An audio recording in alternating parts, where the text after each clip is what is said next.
मेरे प्यारे बहन भाई और मित्रों, कैसे हो आप? आज हम बात करने वाले स्पीकैट डी आई ड्रॉप के बारे में। इसे कब, कैसे और क्यों नहीं यूज करना चाहिए, इस डिमापुरेशन का जाने वाले हो। चलिए दोस्तों वीडियो स्टार्ट करते हैं। दोस्तों अब हम इसके फायदे के बारे में बात कर लेते हैं, यानी कि किन किन दिक्कतों में हम इसको डाल सकते हैं। दोस्तों आपने कैटरैक्ट सर्जरी का नाम तो सुना ही होगा, जिसे हम मोतियाबिंद का ऑपरेशन भी कहते हैं। दोस्तों मोतियाबिंद एक प्रकार की आंखों की बीमारी है जिसमें आंखों में विजन कम हो जाता है, उसके साथ ही एक बिंदु दिखाई देने लगता है जो लगभग 60 साल की उम्र के बाद होता है। लेकिन ऐसा हर बार हो यह जरूरी नहीं, यह कई बार कम उम्र के लोगों में भी दिखाई देने लगता है। जब किसी को आंखों में चोट लग जाए या किसी प्रकार की बड़ी बीमारी हो, उस स्थिति में मोतियाबिंद को ठीक करने के लिए डॉक्टर द्वारा उसकी सर्जरी की जाती है। डोरेनस सर्जरी आंखों में कट लगाया जाता है, स्ट्रेस लगाए जाते हैं जिससे कि उसमें ऑपरेशन के बाद दर्द ना हो। हालांकि जब सर्जरी की जाती है तो सुन्न करने की दवाई भी उसमें डाली जाती है। तो सर्जरी करते समय तथा कुछ समय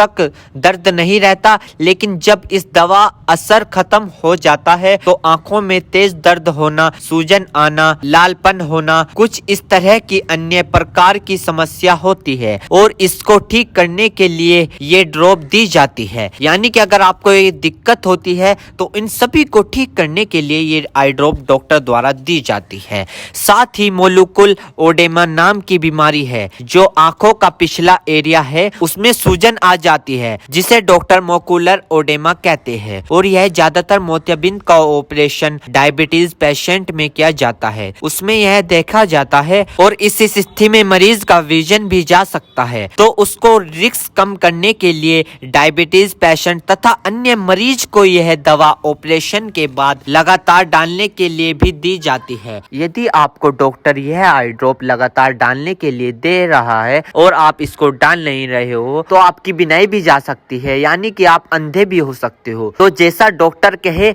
वैसे ही आपको करे। दोस्तों इस आई ड्रॉप को आंखों में लाने से पहले अपने हाथों को अच्छे तरीके से धो ले और यह निश्चित कर ले कि आपकी जो आई ड्रॉप की नोब है, ऊपर जो टिप है, उसको आप टच ना करें। यदि आप उसको टच करोगे तो उसके अंदर बैक्टीरिया चला जाएगा। और जिस व्यक्ति की आंखों में इसे डालना है तो उसकी गर्दन ऊपर करे या फिर उस व्यक्ति को लेटा दे और आंखों को नीचे से पकड़कर पूरा खोले और इस ड्रॉप को आंखों में डाले और फिर कम से कम उसकी आंखें 2 से 3 मिनट तक बंद रखे, जिससे कि उसको बहुत अच्छा रिजल्ट मिल सके। इस आई ड्रॉप को आप दिन में 2 से 3 बार भी डाल सकते हो या 2-2 बूंद एक बार भी डाल सकते हो। और इसके अलावा जो आपके डॉक्टर आपको सजेस्ट करे, यानी जितनी आपको डालने को बताए उस प्रकार भी आप इसको डाल सकते हो। और दोस्तों इसी के साथ साथ आपको एक बात विशेष रूप से ध्यान रखनी है, किसी भी प्रकार की आई ड्रॉप बिना डॉक्टर की सलाह के नहीं लानी चाहिए, क्योंकि आंखें है तो रोशनी है, जान है तो जहां है, वरना सब मिट्टी समान है। दोस्तों अब हम इस आई ड्रॉप के साइड इफेक्ट के बारे में बात कर लेते हैं। वैसे तो इसके कुछ खासकर साइड इफेक्ट नहीं है, फिर भी सामान्य तौर पर कुछ ऐसे साइड इफेक्ट देखने को मिल सकते हैं, जैसे कि आंखों में जलन आ सकती है, एकदम से सूखापन आ सकता है, चिपचिपी आपकी आंखें हो सकती है, सर दर्द हो सकता है, नोजिया हो सकती है यानी कि नजला हो सकता है, लाइट की सेंसिटिविटी होना, यानी कि जब आप लाइट के सामने जाओगे तो आपकी आंखों पर जोर पड़ सकता है, आंखों में बार बार पानी आ सकता है। तो दोस्तों ये कुछ इसके साइड इफेक्ट है। वैसे ये साइड इफेक्ट सभी को देखने को नहीं मिलते, कुछ कुछ लोगों में देखने को मिलते हैं। यदि आप इस आई ड्रॉप का यूज कर चुके हैं और आपको साइड इफेक्ट दिखा है तो घबराए नहीं, तुरंत इस आई ड्रॉप को डालना बंद कर दे और अपने डॉक्टर से संपर्क करे। उम्मीद करता हूँ दोस्तों अब आप समझ गए होंगे। तो दोस्तों स्पीकैट डी आई ड्रॉप की फुल इन्फॉर्मेशन, फुल जानकारी दोस्तों अगर आप हमारे चैनल पर नए हैं तो चैनल को सब्सक्राइब करो, इस वीडियो को ज्यादा से ज्यादा शेयर करो। थैंक यू, धन्यवाद।